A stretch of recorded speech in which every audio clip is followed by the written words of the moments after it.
नमस्कार, मैं हूं अभय कुमार। आप देख रहे हैं अपना खास कार्यक्रम बिहार समाचार। बिहार समाचार में खबरें बिहार की, बातें बिहार की, देश दुनिया की तमाम खबरें जो आपको जानना जरूरी है। बिहार समाचार में हम खबर लेते हैं सत्ता के गलियारों से, पंचायत के गलियों से और गांव के चौपालों से, जो आपके जीवन को प्रभावित करता है। तो बिहार समाचार में पहली खबर है बिहार के इंटर पास बेटियों के लिए खुशखबरी। 4 लाख इंटर पास छात्राओं को 25-25 हजार की छात्रवृत्ति अक्टूबर के अंत तक उनके खाते में चली जाएगी। वित्त विभाग से राशि जारी करने का आग्रह। हम आपको बता दें कि पूरे बिहार में इंटर पास अविवाहित छात्राओं को सरकार 25,000 रुपए की प्रोत्साहन राशि देती है, छात्रवृत्ति राशि देती है। इंटर उत्तीर्ण छात्राओं के खाते में 25-25 हजार रुपए की दर से प्रोत्साहन राशि अक्टूबर के अंत तक चली जाएगी। 2022 में कला, वाणिज्य और साइंस संकाय में कुल 5,25,000 और 877 छात्राएं उत्तीर्ण हुई है। मुख्यमंत्री कन्या प्रोत्साहन योजना के तहत इंटरमीडिएट उत्तीर्ण सिर्फ अविवाहित छात्राओं को प्रोत्साहन राशि देने का प्रावधान है।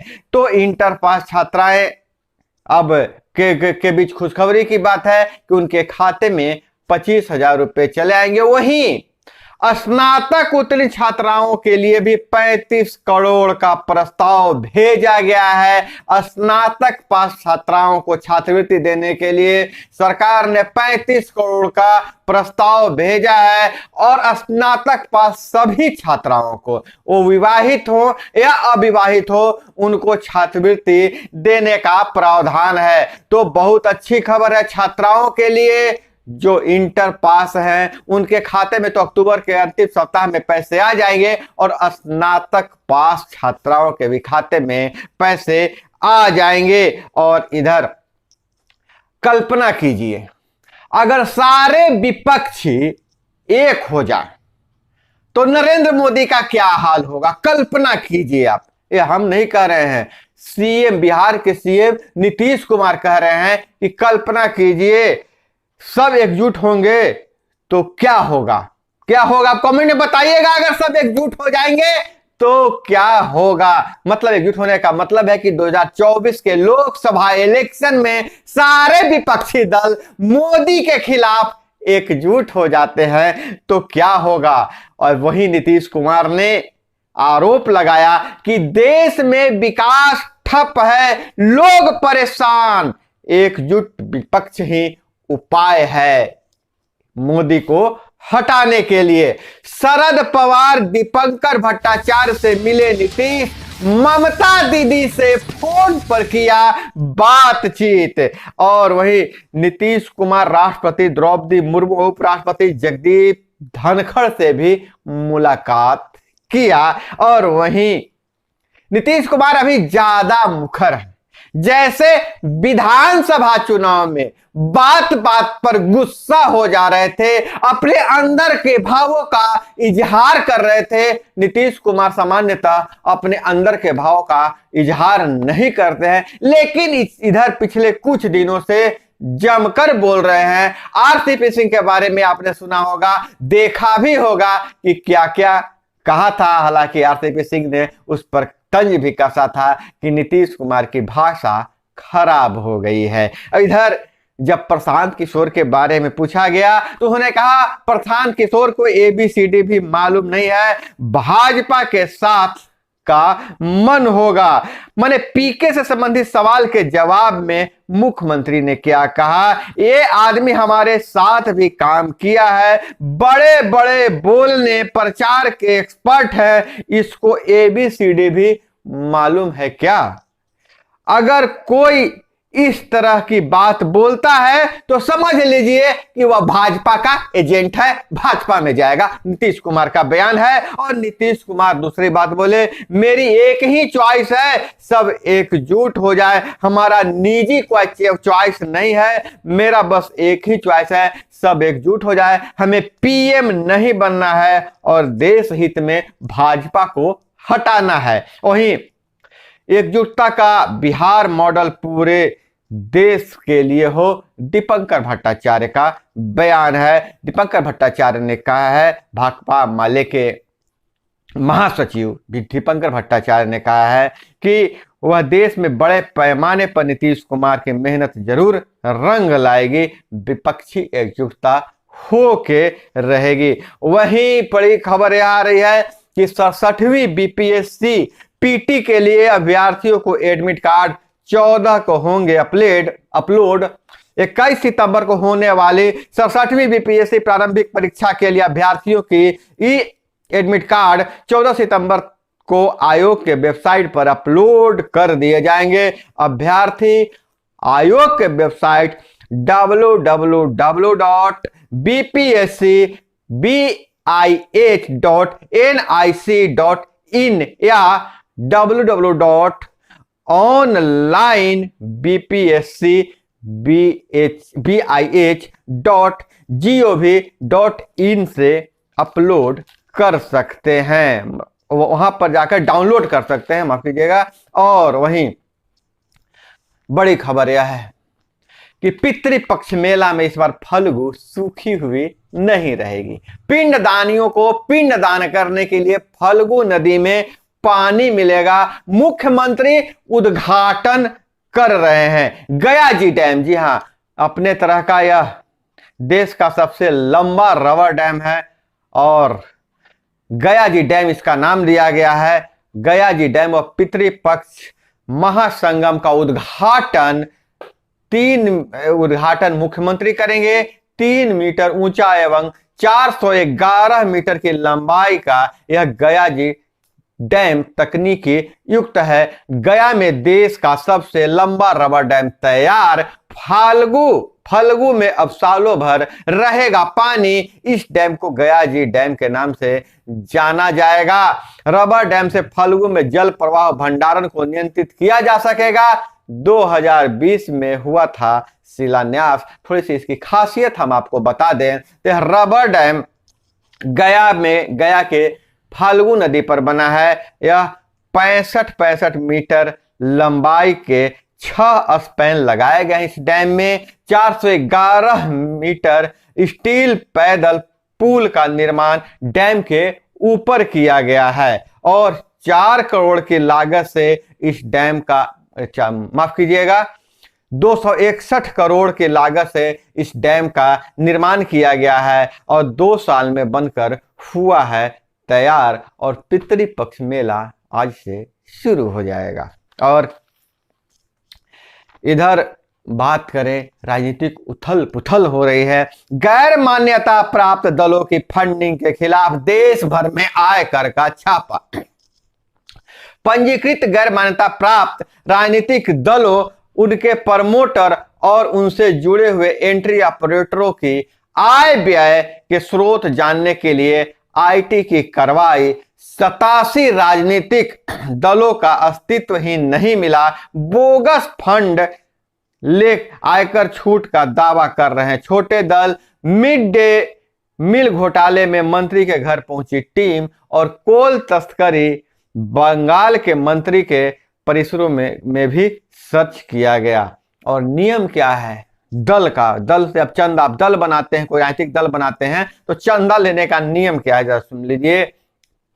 नियमानुसार राजनीतिक दलों के लिए पंजीकरण के 5 साल के भीतर चुनाव लड़ना अनिवार्य है। चुनाव में भाग लेने पर राजनीतिक दलों को चुनाव के 75 दिन और लोकसभा चुनाव के 90 दिन में खर्च का विवरण पेश करना होगा। विधानसभा चुनाव के 75 दिन के अंदर और लोकसभा चुनाव के 90 दिन के अंदर खर्च का विवरण पेश करना होगा, तभी आप रजिस्टर्ड दल के नाम पर लोगों से चंदा ले सकते हैं, जिस पर आयकर विभाग छूट भी देता है। और वहीं सिवान से बड़ी खबर आ रही है। सिवान में छापेमारी करने गई पुलिस पर अपराधियों का हमला, फायरिंग में एक सिपाही शहीद सिपाही मसौढ़ी का एक ग्रामीण भी घायल हुआ है। गांव में रईस खान के होने व शराब बनाने की थी सूचना। जी हां, ग्यासुर गांव में, यह सिवान से खबर आ रही है, ग्यासुर गांव में मंगलवार को रात करीब 2 बजे सिसवन पुलिस गश्ती दल पर अपराधियों ने अंधाधुंध फायरिंग कर दी। चर्चा है इससे जिला पुलिस बल के जवान की मौत हो गई है, जो मसौढ़ी थाना क्षेत्र के जलाल बिगहा गांव के रामाशीष प्रसाद 35 वर्षीय रामाप्रसीद प्रसाद, जो वाल्मीकि यादव के पुत्र हैं, उस रूप में पहचान की गई है। और पीएम श्री 14,597 स्कूलों का होगा उन्नयन, केंद्र देगा राशि। और इसके बाद साइरस मिस्त्री कार हादसा, पुल की गलत डिजाइन के चलते हुआ है, फॉरेंसिक टीम का यह जांच रिपोर्ट आ गई है। और डीएम ने गणित के बच्चों को गणित पढ़ा किया मोटिवेट, यह खबर आ रही है। राजेंद्र नगर उच्च विद्यालय माध्यमिक उच्च विद्यालय का किया दौरा, यह पटना से खबर आ रही है। तो इस तरह से अगर अधिकारी स्कूलों में जाएंगे तो जरूर स्कूलों की स्थिति सुधरेगी। और इधर जो सबसे बड़ी मायूसी वाली खबर जो आ रही है, अभी जो सूचना मिल रही है कि वार्डों के खाते में 48,000 रुपये डाले गए हैं, किस्मत के पैसे हैं। अगर कोई वार्ड सदस्य हैं, अगर आप सुन रहे हैं, वीडियो को देख रहे हैं, तो जरूर आप कमेंट में बताइएगा क्या आपके खाते में 48,000 रुपये आए हैं। अगर रुपए आए हैं या नहीं आए हैं जरूर बताइएगा। लेकिन जैसा कि जानकारी मिल रही है कि वार्ड सदस्यों के खाते में 48,000 रुपये दिए गए हैं, वो किस मद के रुपए हैं, इस बारे में हम जानकारी इकट्ठा कर रहे हैं। और सबसे बड़ी निराशा वाली बात यह है कि जैसा हम लोग उम्मीद लगाए थे, सारे वार्ड सदस्य उम्मीद लगाए थे कि नई सरकार बनने के बाद वार्ड सदस्यों और सरपंचों के दिन बहुरेंगे, लेकिन न मंत्री जी का कोई बयान आ रहा है, न मुख्यमंत्री जी का आ रहा है, न उप मुख्यमंत्री जी का बयान आ रहा है। जबकि गांव के विकास, किसी भी स्टेट या देश के विकास में गांव का विकास प्रथम सीढ़ी है। जब गांव का विकास होगा तभी देश का विकास होगा और राज्य का विकास होगा, क्योंकि देश का अधिकतर जनता गांवों में ही रहती है। और वहीं इस गांव के विकास की जिम्मेवारी ग्राम पंचायतों और वार्ड सदस्यों का है और पंचायती राज व्यवस्था के अंतर्गत चुने हुए जनप्रतिनिधियों का है। लेकिन जब तक उन्हें विकास के लिए फंड मुहैया नहीं किया जाएगा, अधिकार नहीं मुहैया कराया जाएगा, तो यह विकास कैसा होगा। आप कमेंट में बताइएगा इस सरकार के क्रियाकलाप से आप कितने प्रतिशत तक संतुष्ट हैं। क्योंकि जब भी मैं विभागीय सूत्रों से जो भी मैं खबर दे रहा हूं, खबर सिर्फ आ रही है कि यह होगा, यह होगा, यह नहीं होगा, और इम्प्लीमेंटेशन नहीं हो पा रहा है, जिसके कारण मेरे चैनल पर बुरा प्रभाव पड़ रहा है। बहुत लोग गुस्सा में अनाप शनाप कमेंट भी कर रहे हैं। तो आप जरूर बताइएगा कि सरकार के इस रवैये से आपके मन में क्या विचार आता है, आप कितना प्रतिशत संतुष्ट हैं,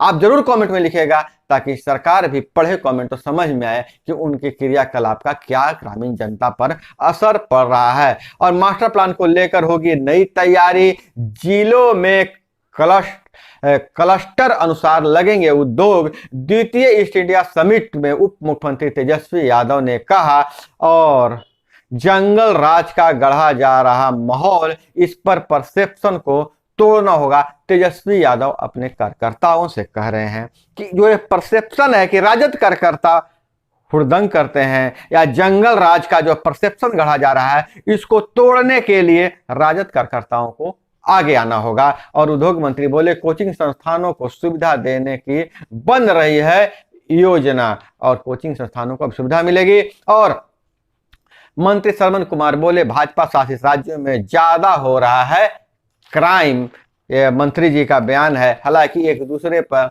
आरोप प्रत्यारोप तो लगते ही रहते हैं। और वहीं इधर कुछ खबरों पर नजर आए तो बाढ़ का कहर, अररिया में नूना नदी एक बार फिर उफनाई, 9 घर नदी में समाये, 10 एकड़ जमीन हो गई बंजर। और सहरसा से खबर आ रही है, एसडीओ के पत्र के बाद भी नहीं खुली मंदिर की दान पेटी, बैठक बेनतीजा। और ट्रांसफार्मर के लटके तार की चपेट में आई किशोरी, मौत। खबर आ रही है बगहा के चिउटाहा थाना क्षेत्र के। और इधर मूर्ति विसर्जन के दौरान बच्चे की तालाब में डूबकर मौत, यह खबर आ रही है खगड़िया के बीरूपुर थाना क्षेत्र से। और इधर हम बात करें तो चीन में महिलाओं पर